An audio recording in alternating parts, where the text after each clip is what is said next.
I'm Aaron Sagers, and this is Talking Strange.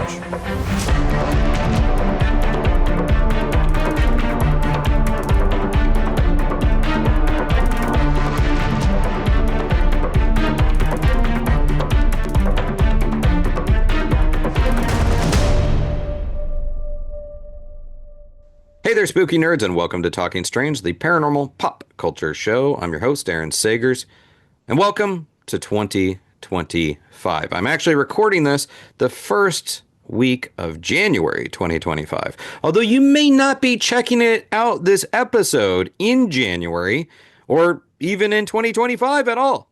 So am I traveling to you in the future? Are you visiting me in the past? Are we existing simultaneously? Or at different points in time? Or have I simply ceased to exist at all entirely? It's confusing, right? Well, maybe we'll clear it up today because we're going to be talking about time travel and Stargates with a buddy of mine, Mike Ricksecker. And before I bring him in, let me tell you a little bit about Mike. If you don't know him already, he's the author of A Walk in the Shadows and Alaska's Mysterious Triangle, as well as several historic paranormal books, and he has appeared on multiple television shows and programs, including History Channel's Ancient Aliens, the Unexplained, Travel Channel's The Alaska's Triangle, Discovery Plus's Fright Club. He's also the producer and director of the docu-series The Shadow Dimension, available on several streaming platforms.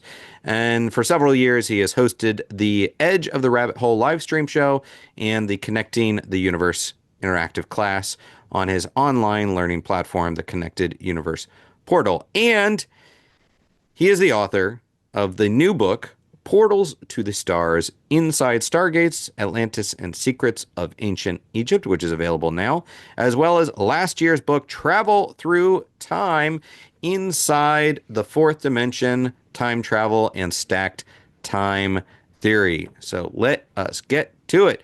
Mike, thanks for joining me, man. Aaron, thanks for having me, and Happy New Year. Happy New Year to you. I know we've been trying to set up a chat for a bit of time, but now we've got two new books to talk about. So I guess it worked out in our favor. Sometimes, waiting in time a little bit helps us. That's right. Good things come to those who wait. And I was happy to see that the Travels Through Time book there has some wear and tear on it. So. Oh yeah, it does.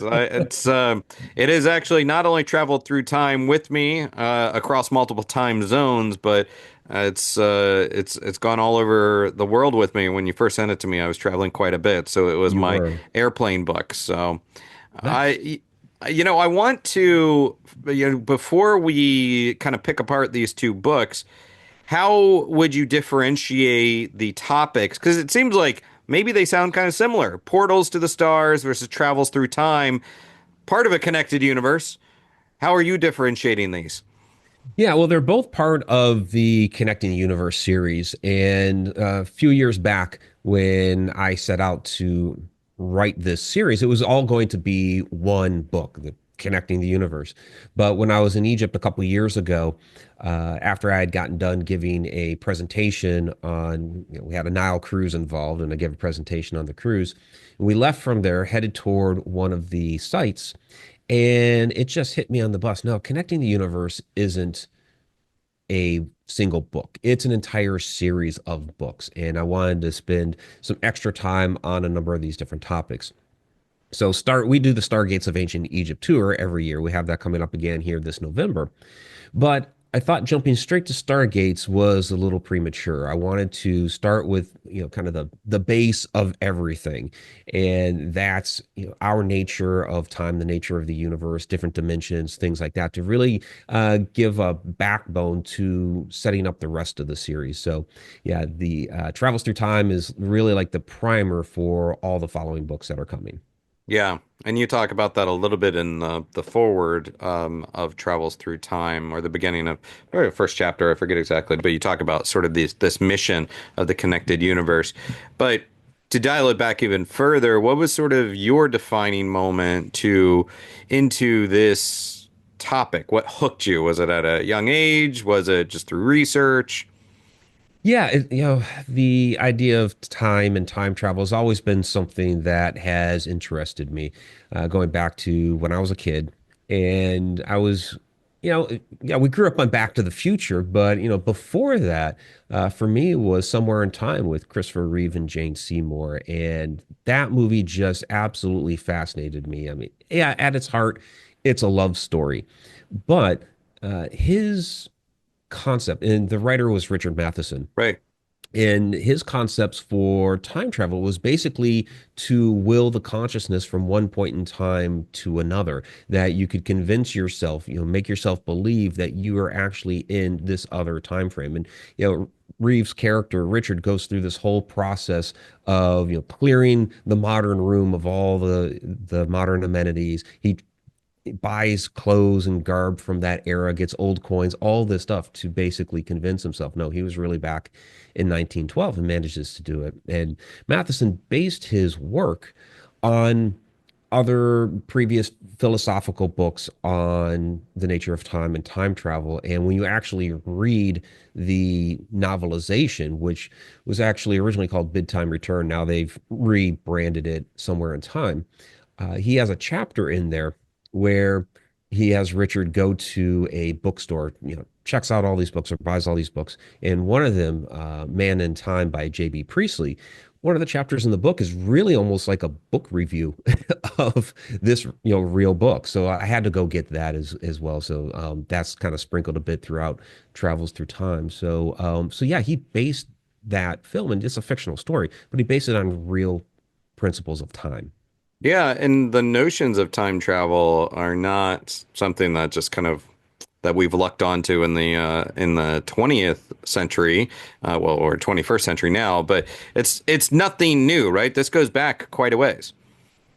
It does. Yeah. I mean, you can go back and you'll find, the Greek philosophers, Aristotle, Socrates, Plato, they're all talking about the nature of time. The ancient Egyptians have their own concepts of time as well. And when you start looking at what we call the Egyptian Book of the Dead and things like that, it's interesting because the most famous one, the Papyrus of Ani, throughout the entire narrative, Ani is dead. He's going through the afterlife, and he comes face to face in this uh, one chapter with Atum, he's one of the creator gods, and he asks Atum, what will be the span of my life? Which is really interesting because he's dead. He doesn't have what we would call a life anymore. And Atom tells him that, your life will be millions and millions of years on top of millions and millions of years. So this idea that, time is everlasting and, your life is recycling and renewing. You have the symbolism of the Ouroboros involved in all of this.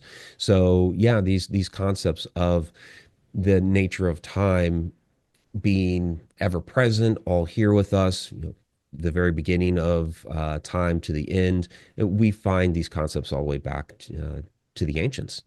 Mhm. Have you seen certain through lines across cultures of these notions of times, these kind of patterns that keep repeating? Yeah, you do find that as well. So a lot of the things that you find the ancient Egyptians talking about, you can find in ancient Sumer, mentioned ancient Greece. Yeah, a lot of these concepts have kind of permeated. Even here in America, a lot of the Native American belief systems talked about these things as well.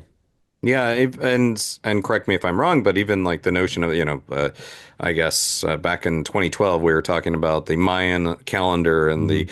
the so-called Mayan apocalypse. So it was really that was a calendar that was them thinking about not necessarily the end of time, but the end of a phase. Right.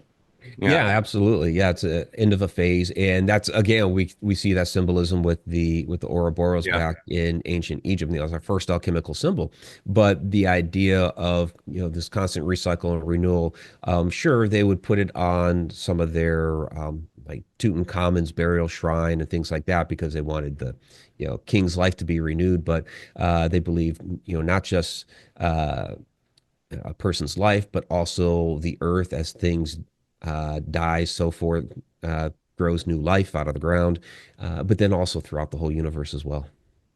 And what are some of the pillars of time travel theory that I know you kind of look into Einstein, even Tesla, more recently, someone that's still around, Michio Kaku, Yeah. and talk a little bit about those pillars of time travel theory and why you specifically wanted to bring those forth and talk about those a little bit in your book Mhm. and why they seem to capture modern minds and modern philosophers and scientists now. Yeah, absolutely. So, there's a couple different things that we can look at here. So, when we talk about the idea of different dimensions, well, time is one of those dimensions. Time is just a human construct. It doesn't really exist. It's a record-keeping system that we've devised to help keep track of our days. You know, when to show up at the office at the right moment, when to catch the bus, when to plant the crops, these sorts of things. But it actually really doesn't exist. It's, our reality here in the fourth dimension. Now, our I'm sorry, our theoretical physics shows that we have up to 11 hyperspatial dimensions. This is where like Michio Kaku's work comes into play, 0 through 10. And we have complete access to all of those dimensions that are below us. So here in the fourth, we have access to, well, there's a controversial zero dimension, which is a point. And the physicists argue about that one. But, first dimension's a line, second dimension is plane, flat surface, and then three dimensions, well, those are our objects. And our consciousness resides on the fourth. So that makes us multidimensional beings because our fourth dimensional consciousness is inside our third dimensional body. And so when we pass, the consciousness goes off to, well, that's the big question. Where do we go? Do we go to one of these other dimensions, five, six, seven, or eight, or is there something else beyond? And so, we debate about all those things. But, we even have scientists today that are showing us Roger Penrose, Stuart Hameroff, their work that yes, the consciousness does really exist. In their work, they show that it exists in the microtubules of the brain, and even they say, yeah, when the body dies, the consciousness goes off to the cosmos, and then when they're asked where, they're like, we don't know. But so yeah, given that concept, when you look at these other dimensions, five, six, seven, and beyond, ones that we don't have access to, well, they would see time as an object, something that they can move in and out of. And the end of the movie Interstellar does a really good job of depicting this, the way that Cooper he's stuck in a tesseract and he's able to see all of these moments of his daughter's room, and he has to pick the right moment to deliver a message. And so that's kind of the idea. Um, if, but here's the kicker with time travel. If time doesn't really exist, and Einstein goes into this a bit with his block universe, he didn't take it as far as, well, we'll get there.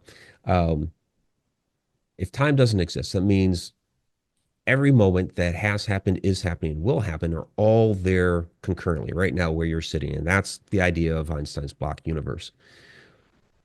But each of these moments, this is where I take it a step further. Each of those moments has its own frequency, resonance, energy, and vibration. And when two of those moments resonate at the same frequency, that's when we get things like what we might call a time slip, or somebody might see a person move into a room, and might be a ghostly figure, might be fully formed, but it's somebody from another era, and they lock eyes. Maybe they have a little interaction or something like that. And we might call that a haunting or a ghost or something like that, but it's really more of this time slip occurrence that's happening because all time is really right there. Now, and I mean, I love this topic and I love talking about this, but it's also just immensely frustrating because I respect that you're able to keep a lot of this straight because not even movies, not even pop culture that that they're writing out a script for a thing Mhm. can always keep their rules straight. Right. But I mean, well, one of the things I was thinking about is this notion of time travel is it's not necessarily about getting there and coming back, or at least not coming back at the same point in time. I mean, the from a theoretical physics standpoint, time travel is possible.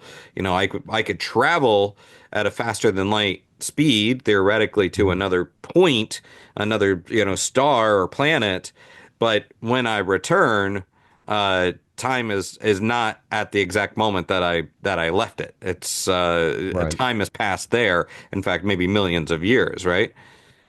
Yeah, and you have some scientists that have thrown out these ideas, and I understand, and like if we were to go to a black hole, and black holes from our current science shows that the gravity from black holes bends space and time. So theoretically, if you were to go to that black hole, slingshot yourself around, then you could, yeah, come back at a different time. And some of these theories state that while you could go, visit the dinosaurs or something like that, you would have to find a black hole that was created at the time that the dinosaurs existed. If it was created after the dinosaurs existed, you're not going to be able to go see them. So some interesting theories out there. But the problem is we are nowhere near a black hole to be able to even test this out. So the amount of time it would take to get to that black hole to even try this, we would long since be dead. So it's the idea of testing this just isn't plausible. Yeah. You mentioned time slips. I want to go into that a little Mhm. bit. When I was a kid, the Time Life Mysteries of the Unknown books were, I ate them up, and they Mhm. talked about these time anomalies. I think they even mentioned in the commercials, like a man walks into a cornfield and emerges, 30 years later, and he has not aged a day, or things like that. And you actually go into some time slip anecdotes in the book. So share some of those. And I mean, you already touched on it, but how do you define what a Mhm. time slip is? Yeah. So to your first example there, a guy walks into a cornfield, emerges 30 years later, hasn't aged a day. I touch on that sort of concept a bit more in Portals to the Stars, where you have like the little girl that walks into Hoyobachi Forest, Right. and she's 5 years old, and 5 years later she walks out, and she should be 10, but no, she's still five. So in that particular case, I've likened that more to, she stepped through some sort of portal. For her, time didn't pass at all because she just walked right into whatever it was out there and emerged on the other side, and everybody thought she'd been gone for 5 years. Um, but yeah, some of these different time slips. So again, this idea that you have these two moments in time that are resonating together for just a moment, and one is able to get a glimpse of the other, and sometimes it might even be, yourself. So I have a chapter in there called Doppelganger Effect, which I believe a lot of these what we call doppelganger sightings are not like the evil twin or some sort of thing like that. It's more of a time slip where, example, the famous poet Goethe. And he chronicles this in his, I think it's 1812 book, Dichtung und Wahrheit, or Poetry and Truth, where he's walking down the road one day toward Dressenheim, and he's having an affair there with a young woman, and he's kind of lost in his thoughts as he's walking down the road thinking of this young woman. But then he suddenly notices off to the side of the road this man that's dressed in this gold trim gray suit catches his eye, and he turns to get a better look at the guy, and poof, he just disappears. He's like, what the heck was that? What just happened there? Where'd the guy go?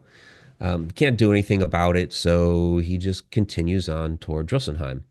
Well, years later, he's walking down the same road in the opposite direction, and he's coming up to that point where he had that incident, and it strikes his mind. Oh, this is where that guy disappeared, and all of a sudden he looks down. Oh my gosh, I was the guy in the gold trim gray suit because I'm wearing it right now. So he actually got a glimpse of himself at another point in time. And the question then becomes, what happened? How was he able to see himself and he disappeared and all that sort of thing? Well, we have to go back to the beginning of the story where he was, lost in his thoughts. And we do this all the time as humans. It's a type of meditative state where we just kind of, today we say we're zoning out, right? We might be driving down the road, zone out, we miss our turn, miss our exit, like, ah, darn, I got to turn around and go back. Well, it's a type of meditative state. It's not a full meditative state because, we would crash the car or something like that.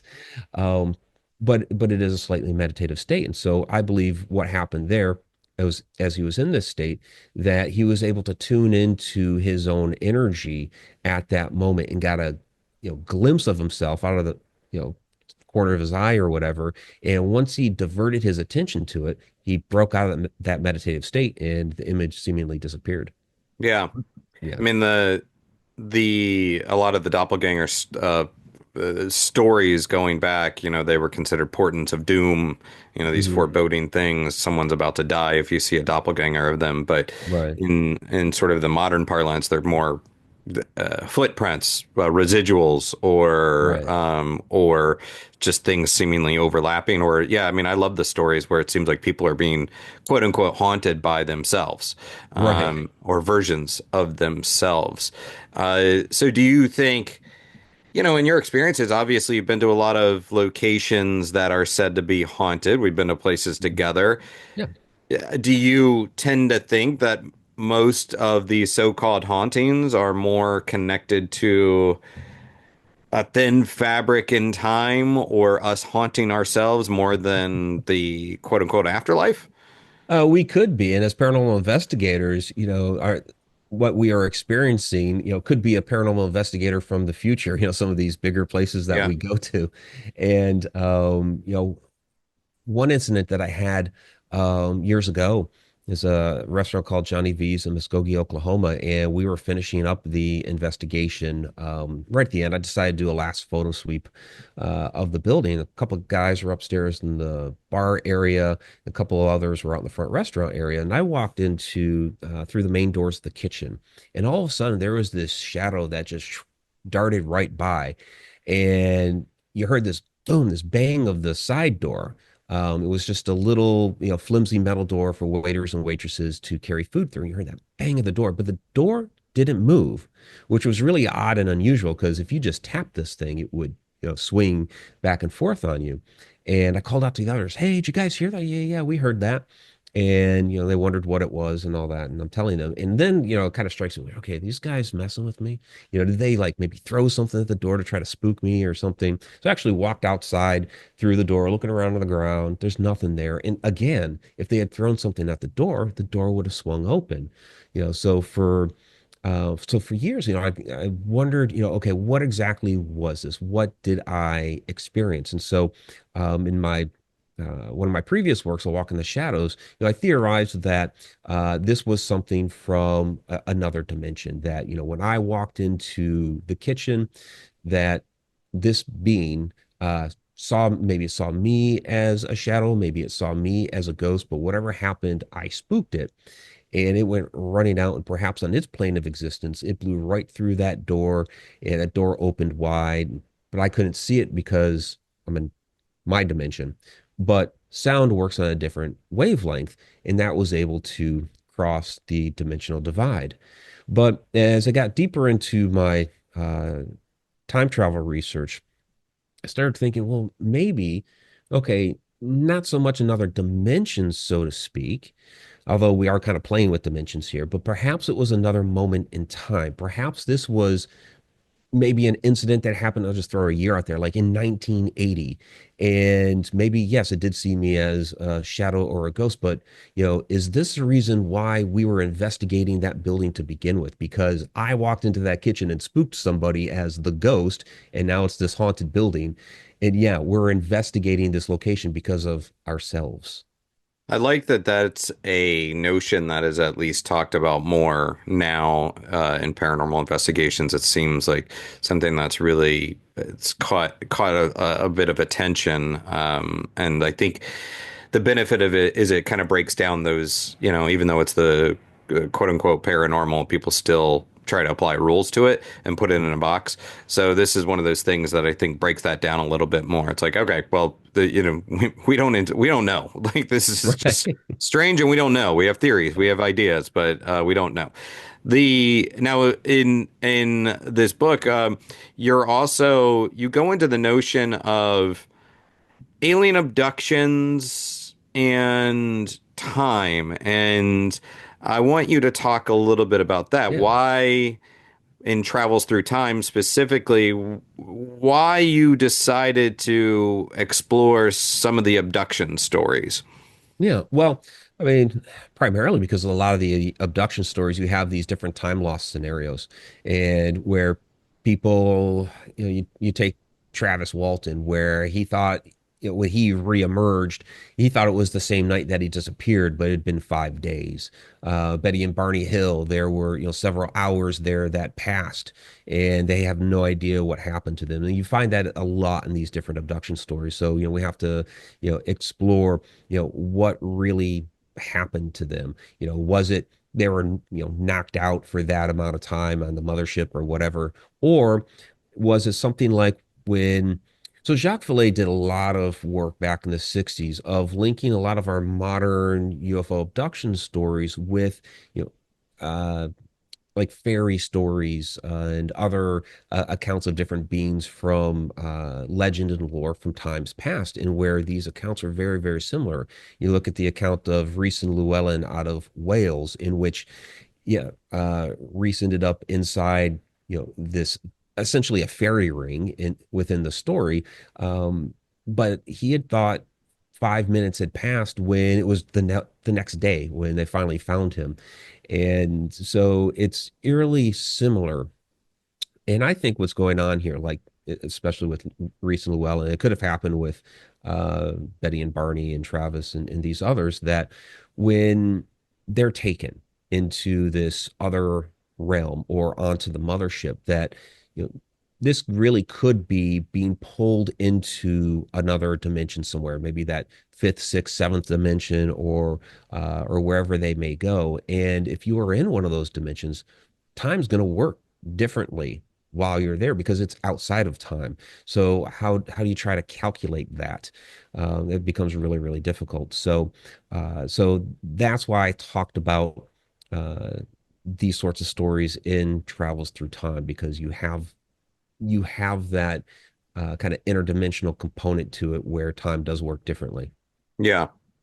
I'll share an anecdote with you that was actually just less than a week ago that happened to me actually. I was in Florida. I was visiting family down there, and I went to Casadega, which is the old spiritualist village in Central Florida. And I'm walking around, and I walk into a very large park with trails and whatnot. And I was on a bit of a time crunch, as it were, because I knew I had to go meet some family members for dinner. But I'm walking through this park and walking along the trails. I'm looking at my watch, wanting to make certain that I get back at a certain time. And I double back a little bit, and I end up on a part of the trail that I didn't realize that I was heading down, and suddenly I find myself at an exit from the park, and I walk outside. I'm like, all right, I don't know quite how I got here, but okay, these things happen. You get misdirected, whatever. It's a nature trail. It's a park. That happens. However, I suddenly it was more than half a mile away from where I began, and not that much time had passed, and I end up having to walk outside, like along these roads, to get back to where I had begun, and it took me quite a bit of time to get there. And now on one hand, you could certainly say, well, okay, I perhaps just bad navigation or whatever, and I was misdirected. That is entirely possible. But the sense was like, for me, it felt quite strange because I was paying attention to my watch, and yet somehow ended up so far off the mark, and kind of so far away from where I began, Yeah. that not my first time going on a hike, much less a pretty simple trail walk through some woods, and it just struck me as very peculiar. I mean, I imagine that you've heard of things similar to that, but is that kind of fall within the category of, like, is that time loss? Is it more of a potential portal? Is it? I mean, what are your thoughts when you hear that kind of thing? Yeah, both of those things are on the table, or maybe you're a speed walker and didn't know it. Right. A speed Uh, walker with bad sense of direction that somehow right. ended up. And honestly, I will say I've since looked at the overview on Google Maps of where I was and Mhm. where I ended up, and I'm like, I don't even know how How did you I get there? got over there. Yeah. because it's not like I was like, I'm going to turn left in Albuquerque and like keep going. Mhm. Uh, it was quite strange where I ended up. Yeah, yeah. Like I said, both of those things are on the table. Was there some sort of time loss incident going here, like we were discussing before, or yeah, did you pass through some sort of portal? Because you hear a lot of these stories of people out in the wilderness that just, I mean, thankfully you're still here, but people that disappear out in the wilderness. You might be walking next to your buddy, and all of a sudden your buddy is gone. Um, or some people that do come back, they tell some fascinating stories of they were on the trail in the woods, and they heard a noise off to the side, and they took two steps off the path to take a look, see what it was. Couldn't figure out what the noise was. Turned back to get on the path is gone. They have no idea where they're at, what in the world happened. And so, yeah, that could be, again, a time loss incident or some sort of portal that they stepped into to take them someplace else. So, yeah, both of those are Yeah. on the table. The It makes me think of like multiple. There's a couple great Twilight Zone episodes that kind of dip into that the portal sort of situation where a guy is part of on the Oregon Trail or whatever in a caravan, and then suddenly ends up in the modern age. Mhm. And I love those because it sometimes feels like it gets the theory right, or Yeah. have you experienced anything along these lines? At times I feel like I have. I mean, I spent a lot of time in the woods as a kid, because where I lived at in Massachusetts, that was our backyard. Was we Hmm. are on the side of a mountain, and I would just go wandering out there, and yeah, many times it would seem like I'd be out there for hours, and get back home, and maybe it was like 30 minutes or something like that. Yeah, just yeah, I've had those type of experiences before.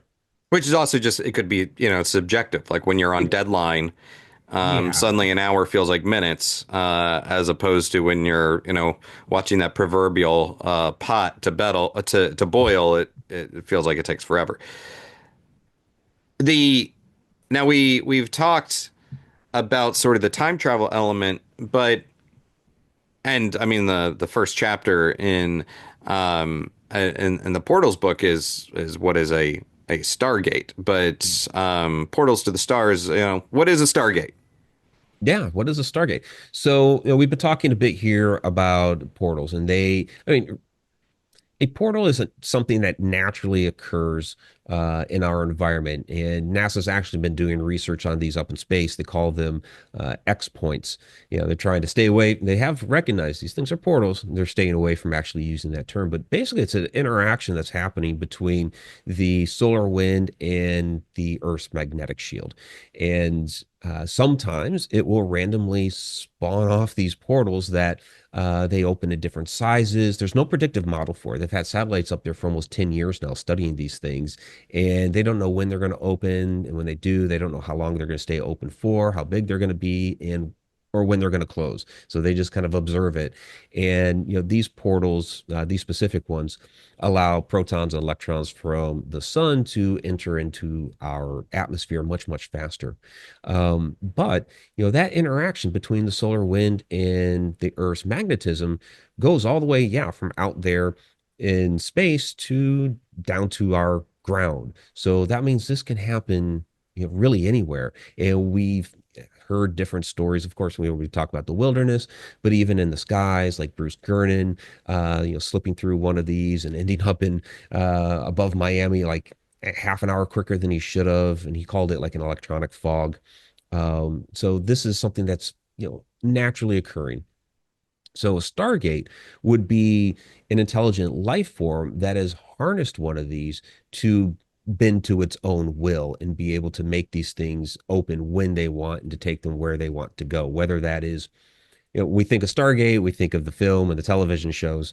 So we think of, zipping across the cosmos, but, it could be to another place here on Earth. Is that why like the Mayans and the Egyptians had similar architecture?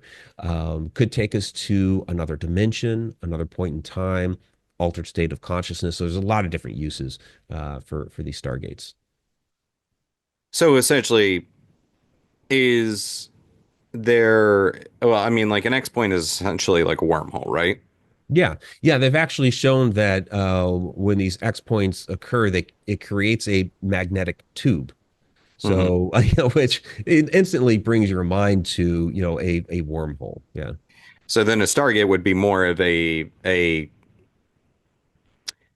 wormhole created by some sort of intelligence. Right. Yeah, it would be or taking an existing wormhole and being able to, bend it to your own will so that you can use it for whatever your purposes are. And while we might think in terms of science fiction, I mean, there's a lot of mystical properties that have been talked about, throughout millennia across cultures that are essentially like this. I mean, Mhm. outside of Stargate the film, Right. which is a massive, and you talk about this massive Mhm. construct. Discuss some of the areas or the examples of what might fit in this definition of a Stargate according to lore, legend, and mysticism. Yeah, I mean, some of the more famous ones around Mamuro there in by Lake Titicaca, in Peru. You have the gateway of the gateway of the gods that's there.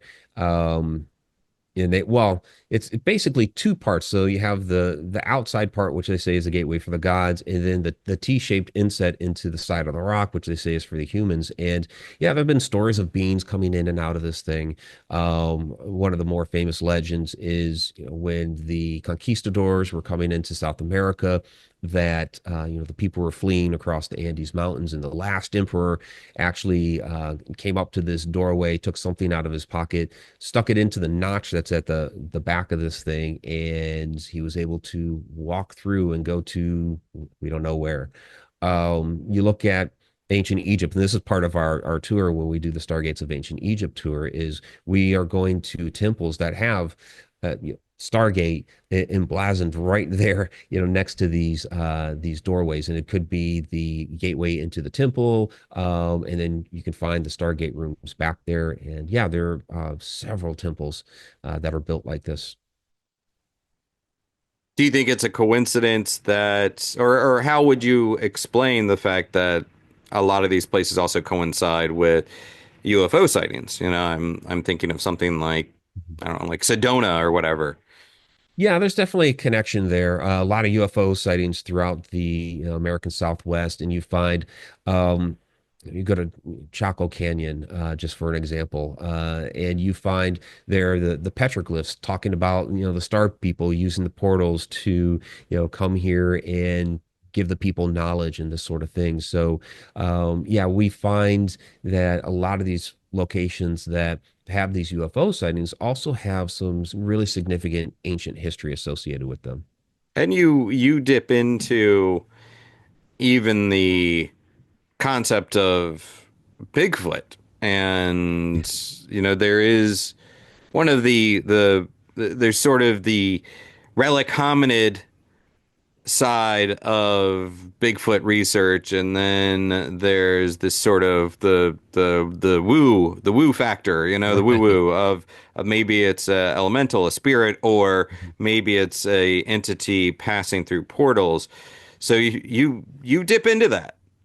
I do. And I never thought I was going to that. I had to cover Sasquatch and Bigfoot in Alaska's Mysterious Triangle because there are a lot of sightings up there of that. But I've never gone out there squatching or anything like that. But as I dove more into the portal research, this was something that kept coming up again and again and again. This idea, it seems to be a newer type of concept. Because yeah, there is the old standby that Bigfoot was some you know something left over from ancient times, and there was a handful of them around. But it seems more and more these days people have this idea that, like some of our other mythical creatures, like we were talking fairies before, that this being, this creature could be using some sort of portal to enter into our world. And so my second chapter, Portals in the Wilderness, dives into this idea because a lot of times with these Sasquatch and Bigfoot sightings, there are also reports of people seeing either flashes of light or giant balls of light, what we'd like call an orb or something like this. And Now, when we were talking about the tubes before, with these wormholes, it's not just going to look like a, you know, giant tube up there in space with this circle that you would walk through. That circle is two-dimensional in nature. In three-dimensional space, this would be a sphere. So is that what these giant orbs are? Are these actually the portals that Sasquatch and other beings like fairies or whatever are using to move in and out of our world? So I even have, and I never thought I would do this either. I have a past life regression session that QHHT healer Catherine Swin had contributed to the book, where she and her counterpart Ellis there were having a session, and Ellis recounted this past life of being a Sasquatch, and describes this this tunnel that she walks through, and basically accessing this portal to come into our world. So it was a really fascinating session. So I decided to include that as well. It's really different than other material that I've written about before. Yeah, I was going to ask about that because, from a research and journalistic standpoint, you want to avoid cynicism. You want to remain Mhm. open-minded and, receive the information and think about it and present it. But there's also times where you're just like, I just don't know about this one. Or it's I like, is understand. this just a bridge too far for even my level, my brand of weirdness? What's kind of your metric for gauging that? And, how do you kind of manage that? Because it's Yeah, kind of it's personal. Everybody has to figure out their own way of navigating that. yeah, absolutely. And so, it's based off of the work of Dolores Cannon, and so both of them have trained through the whole QHHT program that Dolores's daughter, and I can't remember her name off the top of my head, currently runs. And I'd read a number of Dolores Cannon's books back in the day, and always found them really interesting. And yeah, I always had a degree of it is this legitimate, but a few years back, I went through my own session. I went through the whole hypnotic regression, did a past life regression, all that. Um, went through the QHHT model, and through that, I was trying to get answers to a shadow person experience that I had when I was a child, because I'd been traumatized by it. Well, we went through the whole past life part of it, and then we addressed that, and it was really fascinating. I got a lot of closure when we did the shadow person part. I got a lot of closure on that, plus got some insight into some of these concepts about different dimensions and where some of these beings may be coming from and all that. So it got answers I never even expected out of that session. So it really, even though I had an open mind before about it with a degree of cynicism, um, I've become even more open to these ideas and concepts. And I know that the average reader, when they come to that part of the book, and it's pretty early on, it's the second chapter, Mhm. are probably going to be like, "What in the world are you doing here, Mike?" Putting this into the book. But I was trying to give a variety of different options here within the book, because there's a lot of science in all of these books.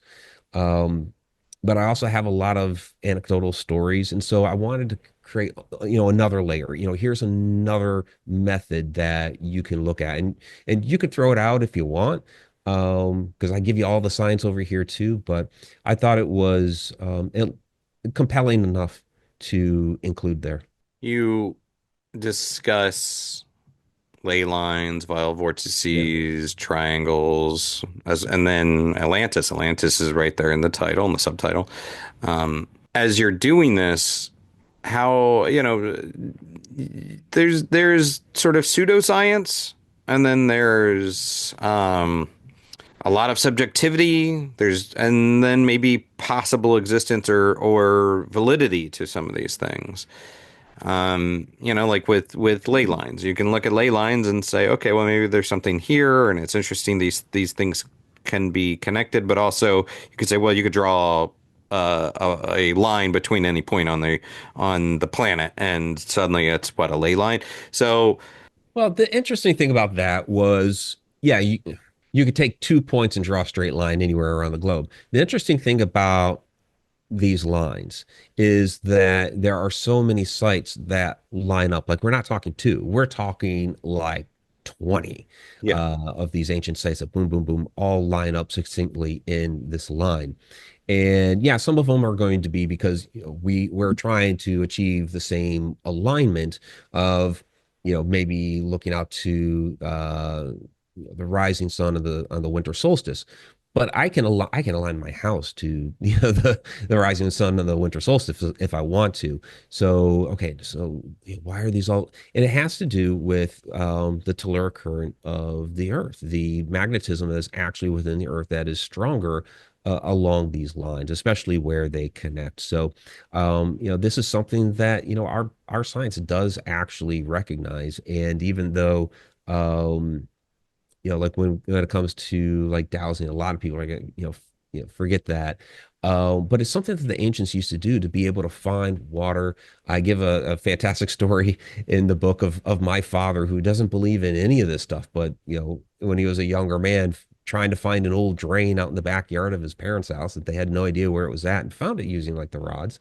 So and that's how the ancients would find these lines. And yeah, I include accounts there from scientists, people who had degrees in magnetism, PhDs going out there, and they're at places like the Rollright Stones or Avebury or these other locations that have this high degree of magnetism that are all lined up, and they are extremely surprised. They're like, yeah, I would never have thought as a scientist this was legitimate, but it was. And they called themselves the one particular group, the Dragon Project, after the Chinese geomancy, which their idea of the energy within the ground was to them was serpentine in nature, and they used the dragon as their symbol. I mean, there's underwater archaeological sites that are constantly being discovered and explored Yeah. and excavated when able, but that's very different than Atlantis, the lost city of Atlantis. So does Atlantis exist? Can you get there via portal? Well, and that's kind of the one thing that how I wrap Atlantis into all of this is my ideas about them having the Stargate technology. So yeah, possibly if you went to one of those Egyptian Stargates that's there now, you take the portal to Atlantis and find yourself, under several hundred feet of water. You might not survive that one, but yeah, the thing about Atlantis is, I mean, this was an ancient culture that was spread across the world. People were always looking for the capital city, the ringed city, and I think there's a lot of misinformation out there when people try to talk about, okay, Plato told the story, and that's where we get his story from, and so they try to find uh, like the island of Santorini or other locations from around Plato's era, because to them it's like, well, Plato, we believe Plato is writing a story about something that happened contemporary to him, but he's putting it into like this fictional context. Well, but Plato didn't just invent this. This was passed down from Solon, a couple of hundred years beforehand, who went to Egypt and got the story from the ancient Egyptians. And this is right in Plato's work. Plato doesn't take credit for it at all. He's like, this is from Solon, and even Plutarch later on talked about, yeah, it was passed down from Solon, and Plato told us the story. Well, Solon, when he was talking, he was at the Temple of Sais. He was in Heliopolis, and he's talking to these different priests that are there, and he's trying to tell them about the Great Deluge, that which we find in cultures all over the world. It's the flood story, and he's trying to tell the Egyptians about this, and the Egyptians are laughing at him, and he's saying, "No, Solon, you Greeks are but children. There have been many of these cataclysms, and many deluges and things like this that you're having to constantly reset civilization, so you've lost a lot of this knowledge." And then the priest started telling him the story of Atlantis. Well, Atlantis is the Greek word for whatever this civilization was. If you go to the Temple of Edfu there in Egypt, and you look at the texts that are there on the wall, well, they tell their creation story there, and they talk about the homeland of the primeval ones, which was destroyed by fire and water. It's basically the Atlantis story that is described there. So so yeah, it's a really, really ancient story that dates back, well, the numbers that we have from Solon. Now, he visited there in 600 BC, and according to him, this event happened 9,000 years before he arrived. So this sets it back far into the distant past, around that time of the Younger Dryas era, and this is where you have the like Graham Hancock's work with the where he's proposing the comic impact theory, helped or basically obliterated these ancient civilizations that have been lost and that sort of thing. So it coincides nicely with all of that. Mhm. I know you discussed this, you mentioned it earlier, but in A Walk in the Shadows, you discuss sort of your own shadow person experience. I was wondering if you can revisit that briefly, kind of share it with those that may Yeah. not know it, and also how your perspective on that experience has changed after looking at these kind of dimensional theories and time travel and portal Mhm. ideas. Yeah, absolutely. So story is, I mean, it's a story that people are um can relate to, in that wake up in the middle of the night and there's tall dark shadow standing in the corner of your room. Kind of starts off as the typical story, and I'm 8 years old. Have no idea what this is. I'm not thinking shadow person. I'm thinking somebody's broken into the house and they're about to either rob the place or kill me or whatever. That's where your mind goes to when you're that young. And so I'm trying to scream. Nothing's coming out because I'm just too terrified. And it did get physical with me, though. It approached the bed, leaned over. I'm staring into this blank black face. There's nothing there. No eyes, no mouth, nothing. Again, I'm trying to scream. Nothing's coming out. And it did something really unusual. It grabbed me by the wrists, crossed my arms across my body, and then ran off down the hall, of all places, into a closet. No idea why I went in there, but that's where it went. So by that point, I found my voice, found my legs, ran off screaming to my parents' bedroom. And they're trying to console me, trying to calm me down, trying to tell me I just had a bad dream. But I knew I hadn't had a bad dream. I was awake for this whole thing. I would never call it a haunted house. This was just like a one-off that just happened this one singular night. And yeah, we moved from there some years later, about 5 years later, and never had that happen again there. So, this story, of course, stuck with me for many years. And I had other shadow people experiences after that that were completely different. Um, so, as I'm, getting more involved with the paranormal community, um, I start telling people the story. And I had two people several years apart, didn't know each other.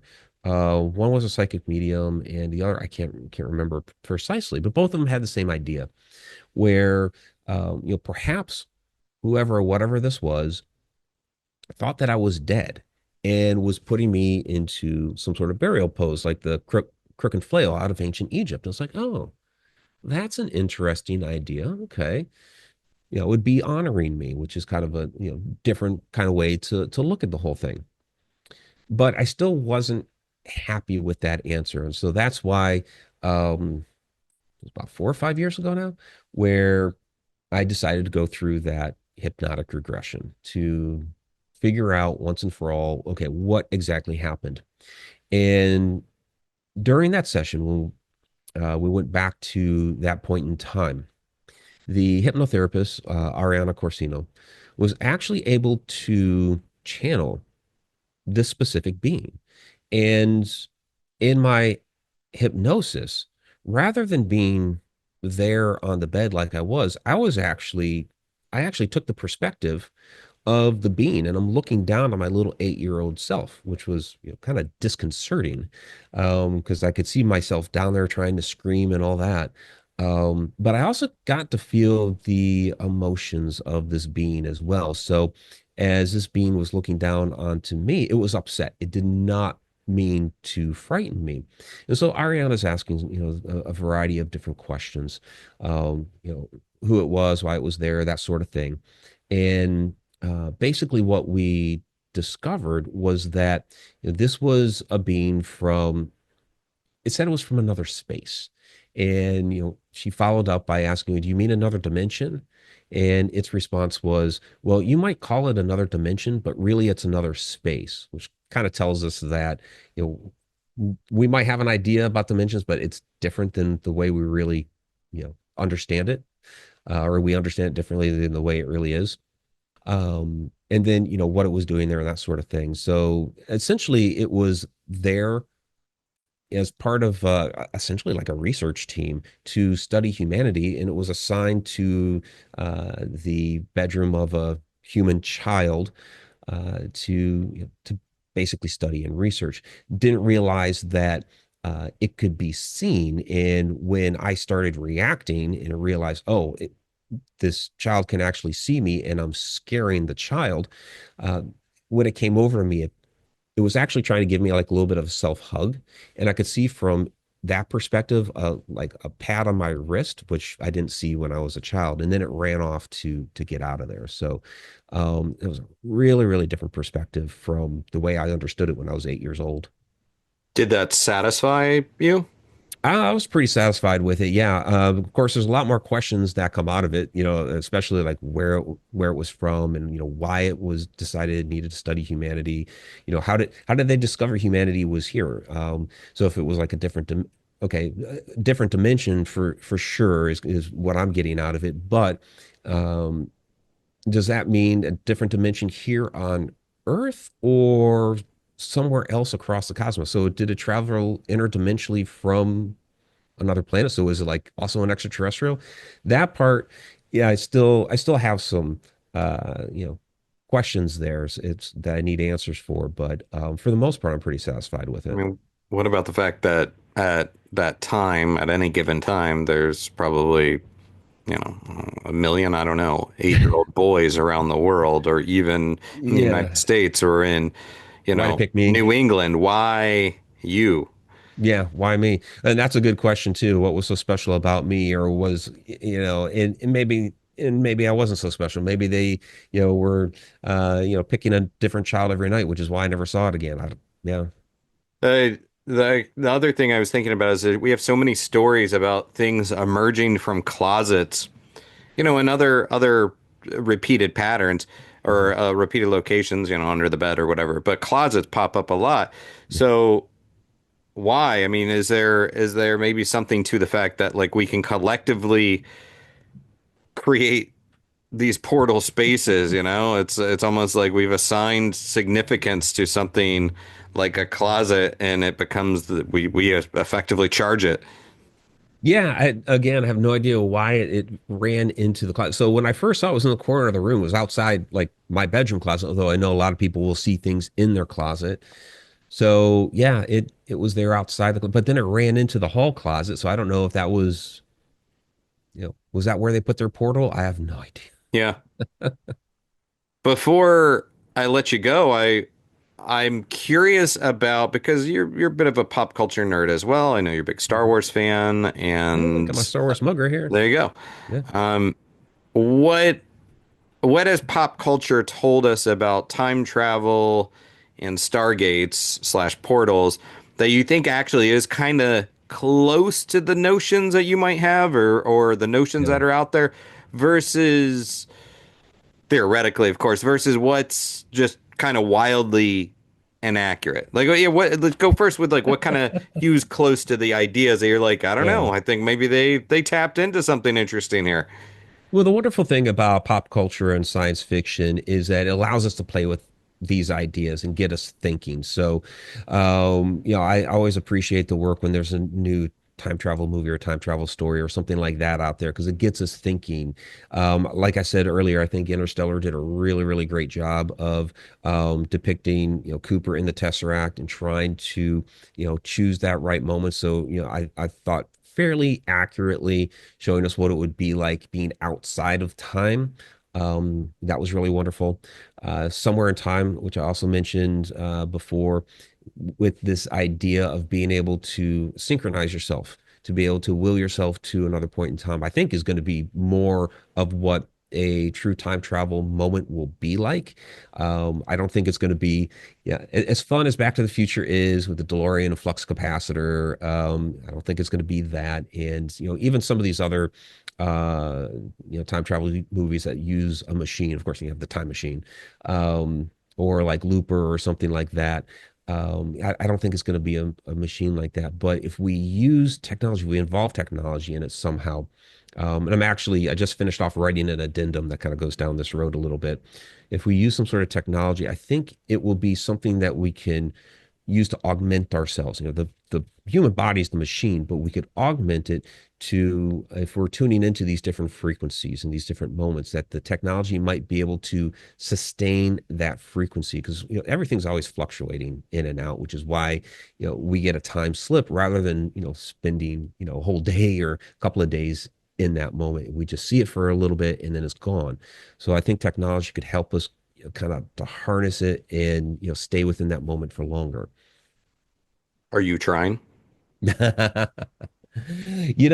tried.